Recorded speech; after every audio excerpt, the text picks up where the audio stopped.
Welcome to Matters DeCorum. I'm Scott Corum. This is what matters to me.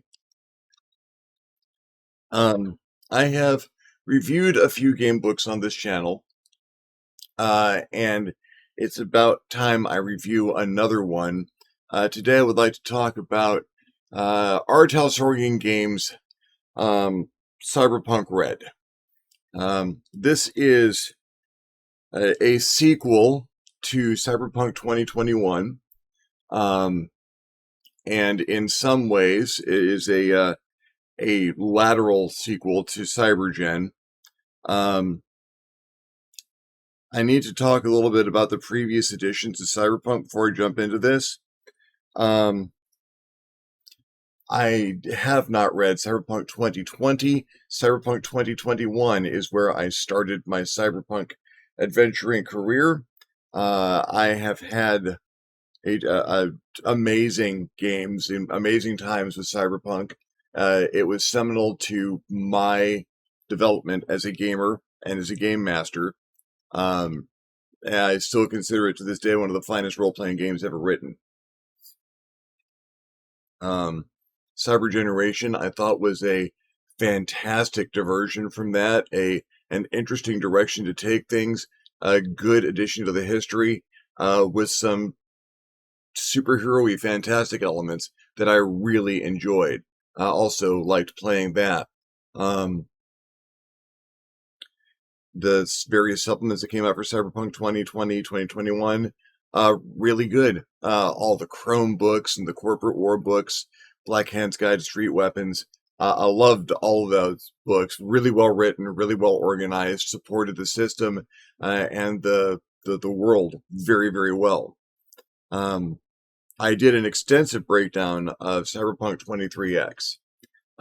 Did not enjoy it. I will let you find that review and view it if you really want the details. It was a mess. So I had concerns for this particular outing from R. Games. It's been a while. Cyberpunk Red occupies a period of time between 2021, 2020 and the corporate wars that happened that pretty much capped off the setting and the metagame of the original Cyberpunk books, and bridges the gap between that and Cyberpunk 2077, the computer game.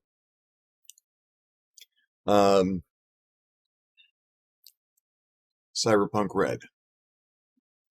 The good. Let me talk about all the good things. There is a substantial amount of good here. This is such a tremendous improvement over 23X. It feels like Artel's back in the game, like Mr. Pondsmith is back in the game. And it's gorgeous. The artwork is beautiful. The cover is beautiful and evocative.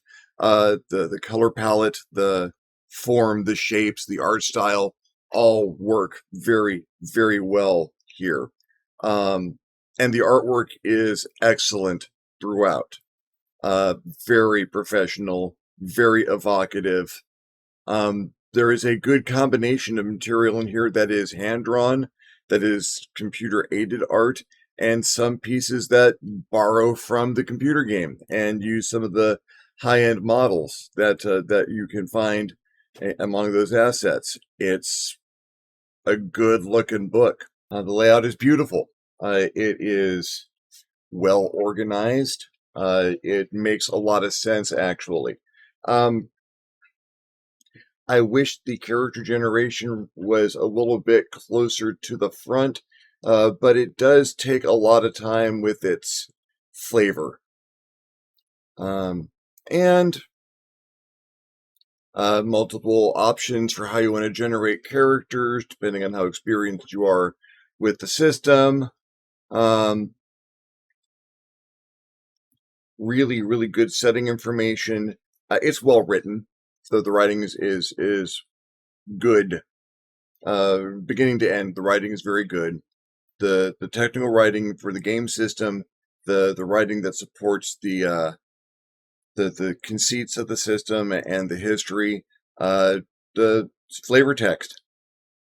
Art is good, writing is good, layout is good. The system is the old interlock with a few tweaks here and there. It's fine. It's workable. Now you can play this. You can play this game with the information that is in here. The information that is in here supports the system and vice versa. Um, it works. It works as well as 2021 did, if not a little bit better. And it is smooth and it is polished. It's a fine product. I'm happy to have this in my collection. That's the good. As for the bad or the not necessarily great, uh,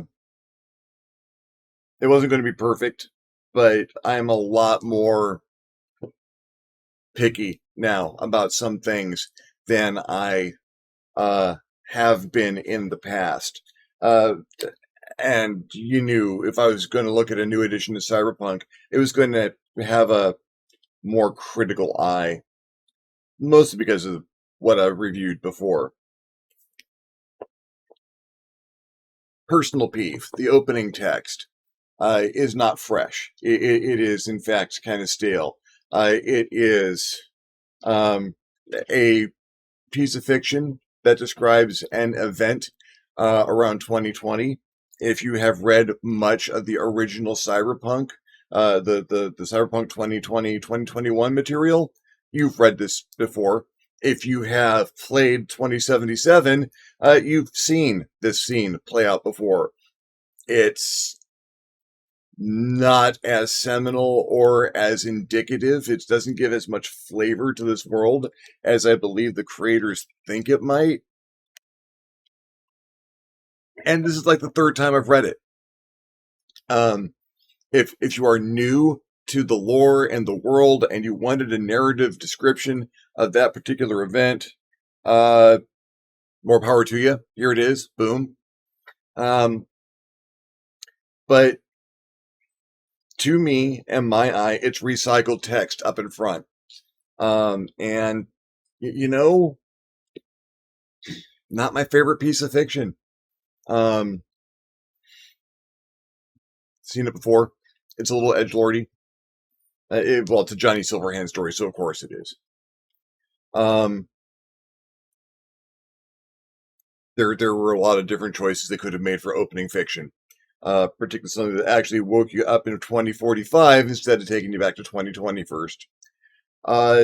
Aside from that, world history. It is an alternate world history that follows what happened in 2021, ignores 23X pretty much completely, dances a little bit with the cyber generation history, but doesn't go too deep into it. I like it because that leaves a lot of room for there to be something in here from that.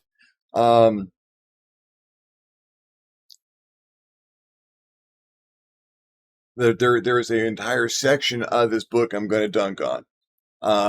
And not because it isn't functional, not because it doesn't fit, not because it's not a good element from the world recognizable from earlier editions. I'm going to dunk on it because I really hate netrunners. If you're unfamiliar with the concept in Cyberpunk and Cyberpunk role playing in general, your netrunner is your super hacker, the person whose brain is wired for speed, who connects directly to the computers, who gets in and sees everything in these 3D grid works where they're flying around and adjusting the computers and doing all the stuff on the fly that makes the mission happen in the background. And I hate it. It's a conceit based on the works of William Gibson and his Neuromancer, Count Zero, and these huge ability to visualize in a more graphic and entertaining manner what the boring tedium of computer hacking would actually be. in 2020, it was, if you had a netrunner in the party, you were running two games. You're running one game for the rest of the crew who is running out there and blasting stuff and getting in there and breaking into headquarters and getting out data. And the netrunner who had 10 turns for everyone else's one and was running an entirely different system of the game and doing entirely other stuff. And the rest of the group would go and get a hamburger or something during the netrunner's turn, because the netrunner's turn would take for feckin' ever because they're traveling at the speed of thought. And you simulate that by giving them 10 turns for everyone else's one, if you're lucky as a game master. You could run an entire party of netrunners, or you could run an entire party that had no netrunners in it. But as soon as you mixed the way you were meant to, yeah, it breaks. And that was when there was one big worldwide network, which this removes from play. The net breaks. That is a part of the history they carried through from earlier editions and a little bit of 23X. And the giant Mary Sue netrunner in the background of the game world, Raish Bartmoss, a character I dislike intensely, gave me more reasons to it. He was apparently so involved in the creation of the entire worldwide net from the ground up that his death was able to trigger a dead man switch that killed the network. There's no network. There's no international big one worldwide. That's gone. That's gone from one man's pissy fit. It annoys me. It's taking a very, very large character and painting him very, very large, and then making his single most significant act very small. That, and now there are still netrunners. The netrunners, in order to break some of that disconnect you have between the netrunner and the rest of the party, the netrunners down there in with everybody else, they have to run local networks now because there's no giant network. But if you go to that place where you got to break in, there's still computers that are still operating things, and the netrunner got to get in there and got to hack while they're on the fly, doing everything through an augmented reality interface, and they still get 5 turns for everyone else's 1 turn, and it is still a mess. It is an entirely different system to netrun. What everyone else is using to run around, shoot guns, climb buildings, do kung fu, there is another system entirely for netrunning that involves understanding a different way to visualize computer systems. And if that is already starting to lose you, it lost me very early on. My personal solution is to always have the netrunner be an NPC. That way I can just say what the netrunner has been doing and let everyone else operate that, or people can call in requests and the netrunner can say, let me give that a try, and you make a random roll and it works or it doesn't. It is a conceit that is key to this game world. I don't think it was handled particularly elegantly. It's like you've made this beautiful Lego structure, but you've got one Tinker Toy stuck into the middle of it, and that's your net running, the Tinker Toy in the Lego set that is Cyberpunk. As far as everything else, I can't really complain that much, aside from a couple of personal conceits. I haven't done a super deep dive. This is my first read through. This is my gathering the system and understanding what it is and putting together the timeline and trying to work all the systems out in my head. There's a lot of beautiful charts and great advice on game mastering and some good techniques in here for doing just that. And so overall, on a scale of 1 to 10, I'm gonna give Cyberpunk Red an 8. I'm gonna give it a good solid 8.